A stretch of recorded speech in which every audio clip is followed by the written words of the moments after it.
we have started solving the board problems.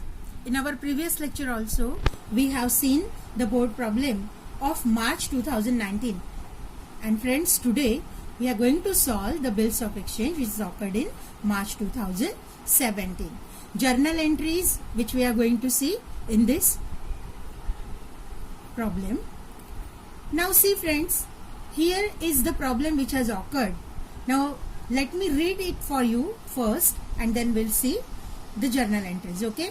Now see here, Raja made sales of goods worth rupees 40,000 to Pradhan and received a part payment of rupees 10,000. Okay.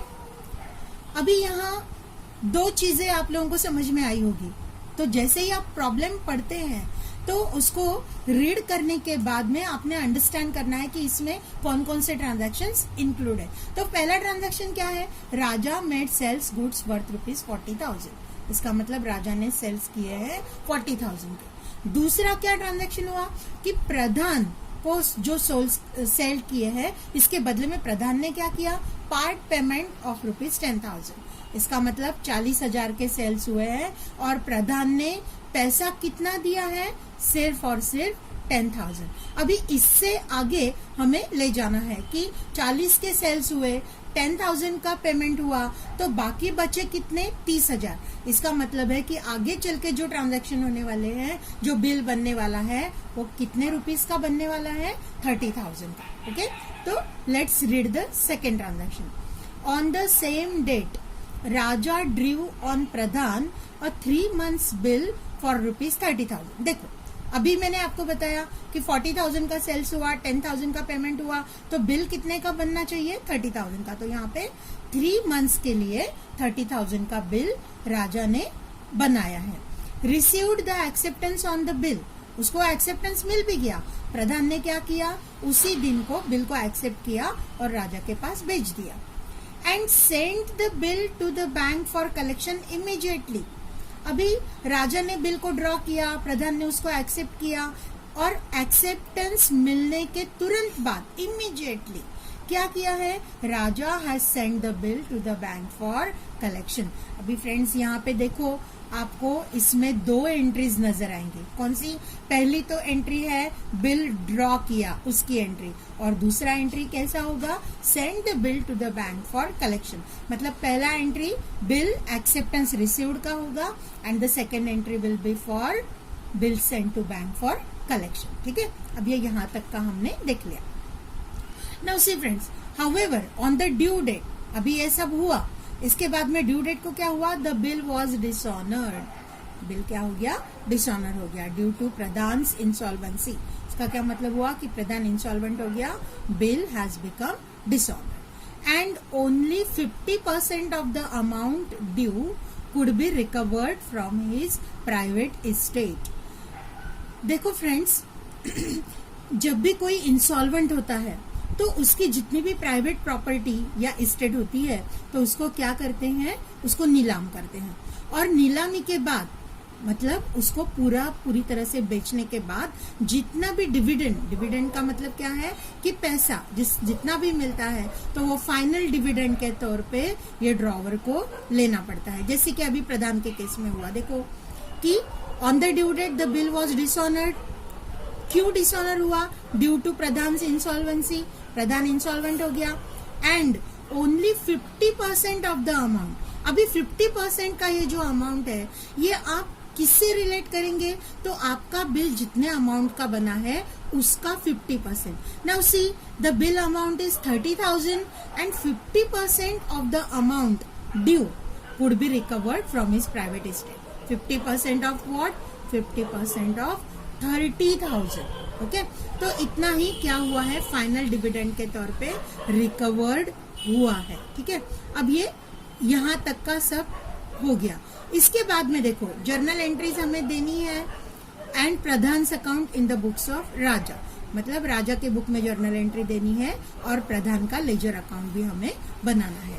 Problem बहुत ही simple है, सीधे साधे transactions है और हमें क्या करना है? अभी यहाँ पे मैं आपको एक एक ट्रांजैक्शन लेके उसकी जर्नल एंट्री बताने वाली हूँ कि किस प्रकार से उसकी जर्नल एंट्री हमें प्रिपेयर करनी है। ओके, ये है राजा का journal. Raja is what? Raja is a drawer. ठीक है, अब देखो, Raja made sales of goods worth ₹40,000 to Pradhan and received a part payment of ₹10,000। अब हमने देखो फ्रेंड्स यहाँ पे कंबाइन एंट्री बनाई है। कैसी? राजा मेड सेल्स वर्थ ₹40,000। किस सेल्स किए हैं तो टू सेल्स अकाउंट क्रेडिट 40,000 हो गया। ठीक है, ये पहला। दूसरा, received a part payment of ₹10,000। Part payment मिला कितने का? तो मिला है 10,000 का पार्ट पेमेंट मिल गया। कैश और बैंक अकाउंट डेबिट 10,000। अब कितना पैसा नहीं मिला? 40,000 का सेल्स किया, 10,000 रुपया मिल गया, 30,000 रुपए हमें नहीं मिले हैं। तो किसकी वजह से नहीं मिले? तो ये प्रधान की वजह से। तो प्रधान अकाउंट को हमने क्या किया? डेबिट किया। तो फिर से एक बार हम एंट्री देखते हैं। कैश और बैंक अकाउंट डेबिट 10,000, जितना पैसा मिला। Pradhan account debit 30,000। क्यों? क्योंकि Pradhan has become a debtor for ₹30,000। To sales 40,000। Total sales कितने का करा है? 40,000 का। तो इस प्रकार से हमारी ये पहली जॉइंट एंट्री बनती है। कैश और bank account debit 10,000, Pradhan account debit 30,000, to sales account credit 40,000। Narration, being goods sold and part payment received. Okay, it's very simple. Now let us turn to the second transaction. Okay, on the same date. Same date का मतलब क्या हुआ? कि जिस दिन को ये सब हुआ, 40,000 के सेल्स हुए, 10,000 का पार्ट पेमेंट हुआ, उसी दिन on the same day Raja drew on Pradhan और 3 months बिल फॉर ₹30,000। 30,000 प्रधान से लेने थे। क्यों? क्योंकि 40,000 का सेल्स हुआ, 10,000 प्रधान ने दे दिए, अब बचे कितने? 30,000। तो 30,000 जो प्रधान से लेने हैं, तो ये 30,000 के लिए क्या किया है? राजा ने ड्रू ऑन प्रधान और 3 months बिल। कितने महीने के लिए बिल बनाया? 3 months के लिए। रुपीज कितना? 30,000। Received the acceptance on the bill. जब बनाया बिल तो प्रधान ने भी एक्सेप्टेंस उसको दे दिया है। तो एक्सेप्टेंस रिसीव्ड का एंट्री क्या होता है? Bills receivable account debit. यहाँ पे debit what comes in. Bills receivable क्या है? Bills receivable is a asset. ये प्रॉपर्टी है और सभी असेट्स कौन से अकाउंट के अंडर आते हैं? Real account. What is the rule of real account? Debit what comes in, credit what goes out. तो बिल्स रिसीवेबल का एक्सेप्टेंस मिला, मतलब Raja has received the bill. तो bills receivable account debit 30,000 to Pradhan account, drawee के account को हम credit करते हैं 30,000 से। Narration, being acceptance received for 3 months। ठीक है, तो ये बेसिक आपका एक्सेप्टेंस यहाँ पे हो गया है। अब आगे देखते हैं। जो एक्सेप्टेंस मिला तुरंत उसी दिन क्या हुआ? ये राजा ने sent bill to bank for collection immediately. तुरंत जैसे ही एक्सेप्टेंस मिला उसने इमीडिएटली ये बिल कहाँ भेजा? Send bill to bank for collection. अब bill send to bank for collection के लिए भेज दिया है तो बिल्स रिसीवेबल, मैंने अभी आपको बताया कि बिल्स रिसीवेबल ये प्रॉपर्टी है, रियल अकाउंट है। तो रियल अकाउंट का रूल फिर से एक बार हम कहते हैं, मेरे साथ बोलो आप लोग। Debit what comes in, credit what goes out. तो बिल्स रिसीवेबल अगर आपने कलेक्शन के लिए भेज दिया तो बिल्स रिसीवेबल क्या होना चाहिए? क्रेडिट होना चाहिए। तो क्रेडिट व्हाट गोज आउट, इसके लिए हमने क्या किया है? बिल्स रिसीवेबल अकाउंट को क्या किया? क्रेडिट किया। और डेबिट किसे कहेंगे? तो यहाँ पे bill send to bank for collection account, ये पर्सनल अकाउंट का एग्जाम्पल है। जहाँ पे हम बैंक में हमने जमा करा है बिल, तो वो पर्सनल अकाउंट का है। तो पर्सनल का रूल क्या कहता है? Debit the receiver, credit the giver. यहाँ पे bill send for collection account ये बैंक अकाउंट है और ये पर्सनल अकाउंट है। इसने बिल को क्या किया है? रिसीव किया है, तो इसको हम क्या करेंगे? डेबिट देंगे। Bill send for collection account debit कितना हुआ? 30,000। तो यहाँ पे bill send for collection debit 30,000 to bills receivable account credit 30,000। Narration क्या हो गया? Being bill send to bank for collection. इस प्रकार से हमने बिल जो बैंक में कलेक्शन के लिए भेजा उसकी एंट्री देखी है। Now next, however on the due date the bill was dishonoured due to Pradhan's insolvency. हमने जब प्रॉब्लम पढ़ा तो मैंने आपको बताया कि प्रधान क्या हो गया है, प्रधान इंसॉल्वेंट हो गया है। अब ये इंसॉल्वेंट हुआ तो क्या वो बिल का पैसा पे कर सकता है? नहीं पे कर सकता। डिसऑनरिंग ऑफ द बिल, अगर कोई भी बिल डिसऑनर होता है तो उसका मतलब क्या है कि ड्यू डेट को ये जो ड्रॉवी है ये बिल का पैसा पे नहीं कर सकता है। ठीक है, तो जब नहीं पे कर सकता तो क्या हो गया, बिल डिसऑनर हो गया। और जब बिल डिसऑनर होता है तो डिसऑनर का हमें एंट्री करना पड़ता है। और स्टूडेंट्स, एक बात आप अच्छी तरह से दिमाग में फिक्स कर लो कि डिसऑनर के केस में केस कुछ भी हो, इसका मतलब क्या हुआ, केस कुछ भी हो मतलब क्या है, 4 टाइप के केसेस होते हैं। तो कौन कौन से 4 टाइप के? एक, नंबर 1 कि डिसऑनर के टाइम पे बिल ड्रॉवर के पास है, ये पहला केस। दूसरा केस, डिसऑनर के टाइम पे बिल बैंक के पास है जो डिस्काउंट हुआ है। तीसरा केस, डिसऑनर के टाइम पे बिल एंडोर्स किया है और किसके पास है, एंडोर्सी के पास है। और चौथा केस जो हमारा है कि बिल डिसऑनर के टाइम पे बिल कलेक्शन के लिए बैंक में भेज दिया है। चारों केस में ये जो ड्रॉवी होता है ना, इसे क्या करना पड़ता है, डेबिट देना ही देना है कंपलसरी। ये बात दिमाग में फिक्स कर लो कि चाहे केस कुछ भी हो, चाहे बिल ड्रॉवर के पास हो, चाहे डिस्काउंटेड बिल बैंक के पास हो, चाहे एंडोर्स किया हुआ बिल एंडोर्सी के पास हो, चाहे कलेक्शन के लिए भेजा गया बिल हो, हर हाल में आपको डेबिट किसे देना है, ड्रॉवी को। तो इसके लिए प्रधान अकाउंट डेबिट। ठीक है, और एक मास्टर की आपको बताती हूं मैं, यहाँ पे क्रेडिट किसे देना है। अब यहाँ पे तो बिल कहाँ पे है, send to bank for collection, तो इसके लिए क्रेडिट यहाँ पे दिया। तो इसके लिए भी एक छोटा सा मास्टर की मैंने अभी आपको जैसे बोला, मैं आपको बताती हूँ, नोट करना, अच्छी तरह से समझ लेना, 5 स्टार लगा दो चाहे तो ये पॉइंट को, कि क्रेडिट हमेशा हमेशा, मैं इसको 100 टाइम अंडरलाइन करके आपको बताती हूँ कि डिसऑनर के टाइम में डेबिट तो हमें अभी देखा कि डेबिट किसे देना है, ड्रॉवी को हर हाल में। लेकिन क्रेडिट देने के लिए सोचना पड़ेगा। क्या सोचना पड़ेगा? ये सोचना है कि होल्डर ऑफ द बिल कौन है।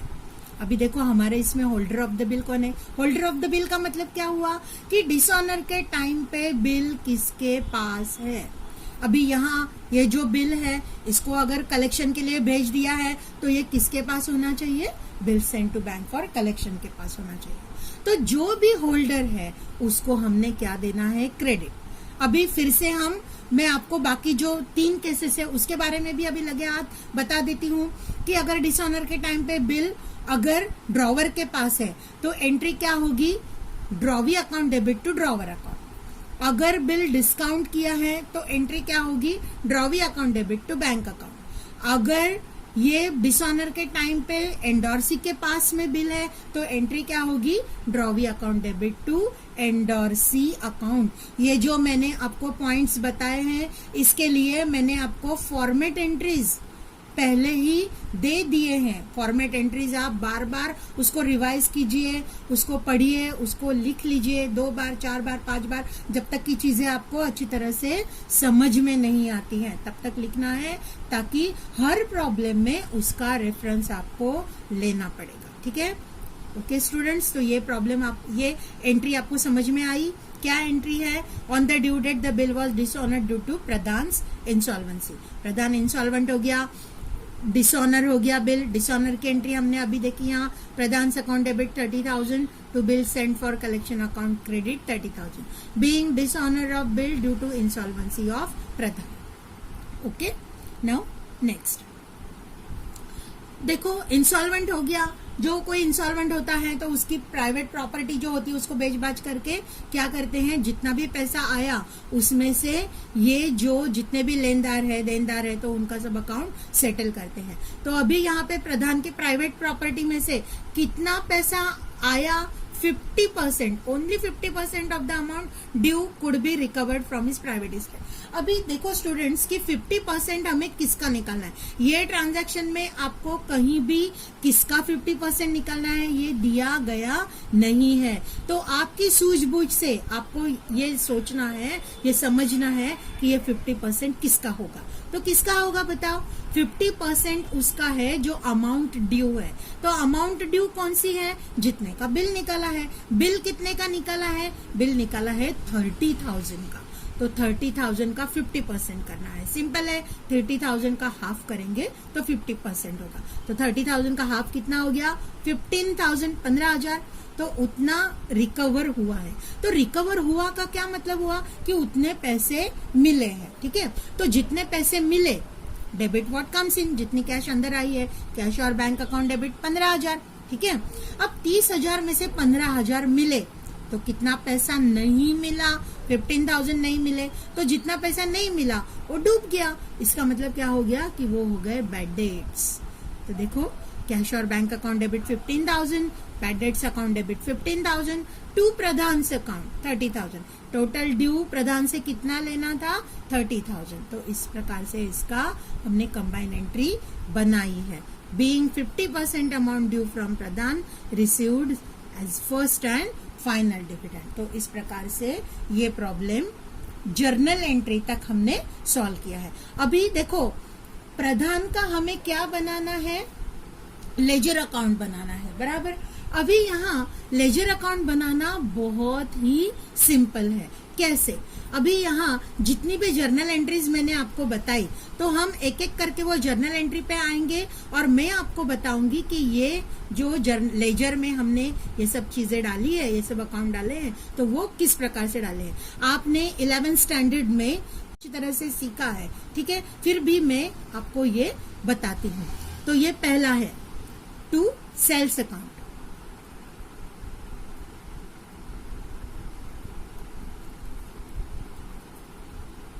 ओके, तो यहां देखो फ्रेंड्स, ये पहले एंट्री में आपको प्रधान का अकाउंट बनाना है। तो आपने क्या देखना है कि प्रधान अकाउंट जर्नल एंट्री में प्रधान के अकाउंट के आगे कितनी कितनी अमाउंट है और उसके अपोजिट में कौन सा अकाउंट है, बराबर। तो यहाँ पे देखो प्रधान अकाउंट को डेबिट किया गया है कितने रुपए से, 30,000 से, और उसके अपोजिट में कौन सा अकाउंट दिख रहा है, टू सेल्स अकाउंट। इसका मतलब जब आप लेजर पोस्टिंग करेंगे जर्नल एंट्री का, तो आपको क्या करना है, Pradhan account debit to sales account. यहाँ पे 40,000 है, लेकिन 40,000 का स्प्लिटिंग कैसे किया है, 10,000 का कैश, प्रधान अकाउंट डेबिट 30,000। इसका मतलब प्रधान अकाउंट में सिर्फ कितना पैसा दिखना चाहिए, 30,000, और अपोजिट में क्या है, सेल्स अकाउंट। तो यहाँ हम फिर से एक बार शिफ्ट हो रहे हैं हमारे लेजर अकाउंट पे।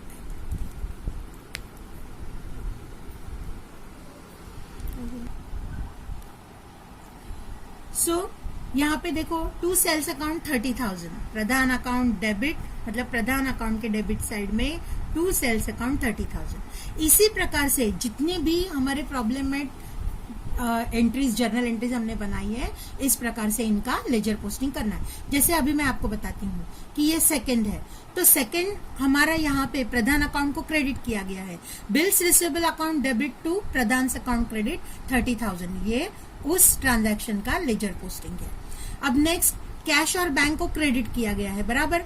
तो Pradhan account debit to cash और बैंक अकाउंट, यहाँ पे 15,000 कैश और bank account debit, bad debts account debit to Pradhan account, क्योंकि प्रधान अकाउंट के क्रेडिट साइड में दिया गया है।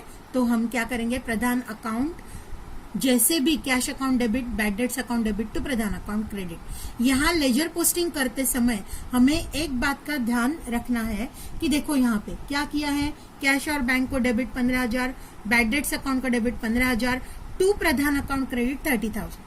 समझ में आया, प्रधान अकाउंट को क्रेडिट किया गया है। इसका मतलब लेजर बनाते समय प्रधान अकाउंट के क्रेडिट साइड में हम लोग क्या लिखेंगे, cash account 15,000, bad debts account 15,000। Bill send for collection के लिए भी वही चीज है, देखते हैं। देखो Pradhan account debit 30,000, to bill send for collection 30,000। अब प्रधान अकाउंट को क्या किया गया है, डेबिट किया है, तो प्रधान अकाउंट के डेबिट साइड में अपोजिट में कौन सा अकाउंट है, बिल सेंड फॉर कलेक्शन। तो देखो फ्रेंड्स, प्रधान अकाउंट के डेबिट साइड में क्या है, अपोजिट वाला account, to bill send for collection 30,000। और एक खासियत है, आपने पूरे जर्नल एंट्री का लेजर पोस्टिंग करने के बाद आपके ये जो दो टोटल है ये टैली होने चाहिए। अगर ये आपके टोटल टैली हो रहे हैं, इसका मतलब the problem which you have solved is correct. Okay, तो इस प्रकार से हमने देखा फ्रेंड्स कि जर्नल एंट्रीज बोर्ड प्रॉब्लम में किस प्रकार से बनाते हैं। एक एक ट्रांजैक्शन को गौर से देखना है, उसको समझना है और फिर उसके बाद में लेजर पोस्टिंग भी करना है। This way we have solved the problem which has occurred on March 2017. You have to practice for more problem. This problem also you can solve it for many times. Okay, all the best.